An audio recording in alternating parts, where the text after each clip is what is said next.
We have a very interesting subject this morning because it deals with one of the most curious and neglected areas of human research, and that is the magnetic fields, not only of man, but of the universe and of the smallest atom. Studying magnetism as it comes into the human body, we've discovered that each human body is surrounded by an etheric or energy field. This energy field is sometimes referred to as an aura, but it is not the true aura that we think of in metaphysics. This magnetic field is an area of energy. This area of energy forms an egg-like atmospheric sheath around the physical body, usually extending 3 to 5 feet from it in each direction. This energy field is the basis of virtue, because this energy field depends for its reality, its serviceability, and its protecting power to move emotion, thought, and the attitudes of the person around which this magnetic field is gathered. In other words, the individual, if they are normal, if mentally, emotionally, and physically, they're keeping the rules, this magnetic field forms a tremendous protection. It is normal, it is healthy, it is constantly able to handle infections and all kinds of difficulties. It will help to heal wounds, it will help to recover the use of functions and organs, and if we are deprived of some part of the body, it will try to compensate for it. As long as the individual takes proper care of his magnetic field, it will serve him. Now, this is a phase of morality that is generally overlooked.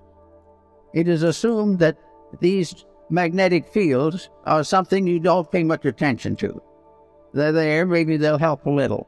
But the truth of the matter is that practically the whole survival of the individual depends upon maintaining the integrity of this flow of energy into the magnetic field. This energy comes from the sun. It enters the individual through the crown of the head. It disseminates through the entire body, and it's excreted back again through the lower centers of the body and is recleansed by the solar energy. This is a kind of a little private tank or capsule of light that we are all carrying about with us all the time. Now, the problem of morality in this is very definite. The moment we break rules, we damage that magnetic flow. We have got to keep the laws of nature, and these in turn are the laws of God, or the magnetic field fails. It can fail because of physical intemperances, which reduce its integrity and reduce its power. It can be wasted in riotous living, which is a common cause these days. It can be variously destroyed by moods, by attitudes, by fears, by complexes. It can be destroyed or damaged by alcohol, drugs, narcotics, all kinds of things. But if this field is damaged, it immediately reacts into health. It damages the individual's vitality. It makes him more easily subject to contagions and infections, and it definitely shortens the life expectancy. Now, if this is so, why do we want to consider it as a moral factor? In other words, what is morality? It is obedience with the evident will of deity as manifested in creation. Virtue lies in whatever builds up the magnetic fields. Vice is that which tears them down. Therefore, if we are good, it's not because the book says we should be. It's not because it was thundered by the laws on Sinai. It is because we keep the rules of the integration of the human structure, that we use the magnetic fields correctly and protect our health and our happiness and our well-being in that way. Now, we think of the magnetic field as surrounding the entire structure of the body, as Kilner shows. This, however, is only a phase of it. Each part of the body has a magnetic field. It is in the tiniest atom. There is no such a thing as a dead particle in the universe. Therefore, we are confronted with the natural problem of realizing that virtue is to keep the law of the energy field. The energy field is what establishes right and wrong. The energy field tells us that to lose our disposition and temperament is wrong. To use various negative, destructive attitude is wrong.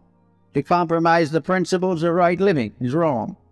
To think badly, to feel unpleasantly, to be engaged in any action or concept which is contrary to the common good, damages the magnetic field and therefore is wrong. Selfishness injures that field. Every vice we know, the breaking of any of the 10 Commandments and a number of other rules, result in damage to that field, because the final code itself is based upon the life principle in each part of the human constitution. So we have each little cell has its own moral responsibilities. The stomach has its own magnetic field. The stomach is not simply an organ. It is an organism. It is a living thing within the human body. The same is true of the heart, the brain, all the organs, the intestine, all the motor system, the nervous system, the endocrine system. These are all entities. They are entities of magnetic unities. They are part of living organisms that are cooperating together for the common good. To abuse one is to damage all. To neglect one is to neglect all.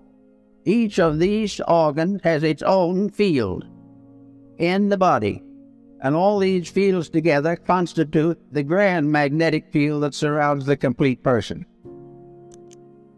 It is always present.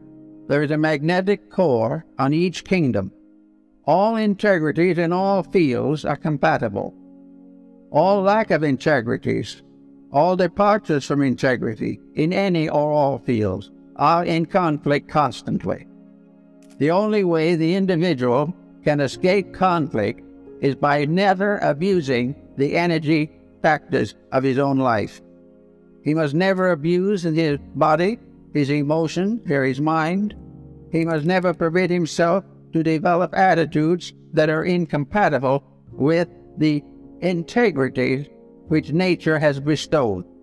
The magnetic fields are absolutely honest. There is no possible way of making them dishonest. The only thing we can do with them is to destroy or limit the manifestation of their integrity. If we break the rule, we lose the benefit of that particular energy. When we lose that benefit, we then say that evil has come to us. But it is not an evil thing that has come to us. It is the failure of a good thing to be developed and purified and intensified. The magnetic fields are also in a state of constant evolution. They are in evolution in the life of the person, because actually it is all a matter of gradually strengthening the perfection of an energy resource. Now, no one is going to perfect it in one life or 100 lives, maybe, but it's going to grow. And the more integrity grows, the more rapidly the individual becomes harmoniously adjusted to the principle of life to which he belongs. Something we might say as integrity is not a thing. It is an attitude. It is an approach to a thing. But this is not really true. Integrity is also a magnetic field. Everything is. Sorrow is a magnetic field. Ocean water is a magnetic field. Everything that has an existence has a magnetic field. And the whole of our atmosphere, the whole of the world in which we live, is one mass of magnetic interplays. Television is actually using magnetism. It is part of a world of electronics which we consider now to be simply a physical thing. But when we get all through with it, television transmission as a work achieved by energy. There is an energy field, and it is unfolding and developing in a larger energy field. The atmosphere through which these messages pass is itself a great field of light, and it is alive. Space is alive. Space is not merely some atoms alive in a vacuum. Space itself, as a substance and essence, is part of the great magnetism of the sun. The only way in which the individual can be really dominated by anything except himself is when he sells out his own energy and becomes negative to other things. He has to relinquish his own integrity before he can be damaged by outside forces. There isn't enough evil in all the world to destroy the integrity of one person. He must destroy it himself. Therefore, the damages are, in a sense, not only moral, but are absolutely just in their actual integrities. This is the way in which, apparently, as the Chinese noted, the universe creates the concept of right and wrong. This right and wrong is simply a matter of what builds up and what tears down the essential energies upon which life depends. So we have this problem in every field of life. We have it in the narcotics problem. We have it in a large part of commercialism. We have it wherever there is an attitude of putting profit and advance or over integrity. Wherever the individual makes this compromise, he immediately becomes a part of this particular problem. Therefore, again, everything becomes a matter of keeping the energy fields clean. And the only way they can be kept clean is by using them properly. For it is said definitely that many may fall upon the right hand and many upon the left hand, but the just person shall not be moved. Everything is energy. So we go back to the individual now, and we find him standing in the midst of his own magnetic field, with his structure protected by the constant radiating force of outflowing energy that vitalizes everything from the center outward and nourishes the solar system, which is the human body, from the level of the sun, as in astronomy.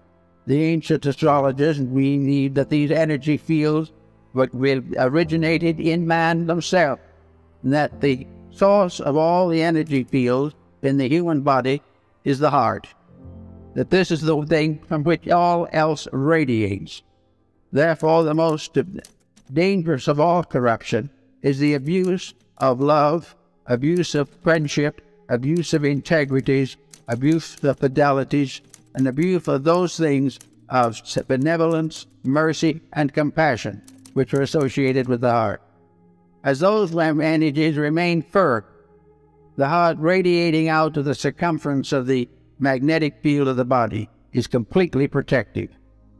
It will be practically impossible for anything to damage it in the area where it is functioning properly.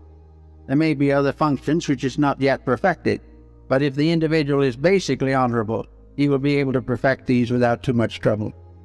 Actually, however, if these energies are wrong, if the individual begins to hate somebody, or an individual breaks a friendship from selfishness, for advantage or gain, for physical or economic gain, immediately this defense is down. The individual who cheats has lowered his defenses against being cheated in his own turn. If he does an evil, he opens the way for an evil to be done to him, because he has destroyed the magnetic defenses. So our whole morality is a matter of life energies. It is a matter of gradually bringing all our intemperances into patterns of usefulness and creativeness and constructiveness. It is the gradual victory of a friendship over animosity. It takes the stranger out of existence, puts the friend in its place. Everything is part of working towards an harmonious balance of the natural resources of the solar power. Now we're going to have to finally settle down, and every person will have to decide whether he is going to fulfill his own purposes or whether he is going to obey the laws of nature. If he obeys the laws of nature and understands them, things will be solved. If he keeps on doing as he pleases with no consideration for values or for the rights and purposes of nature, he will be in trouble. Everywhere it is energy, energy that must be properly used.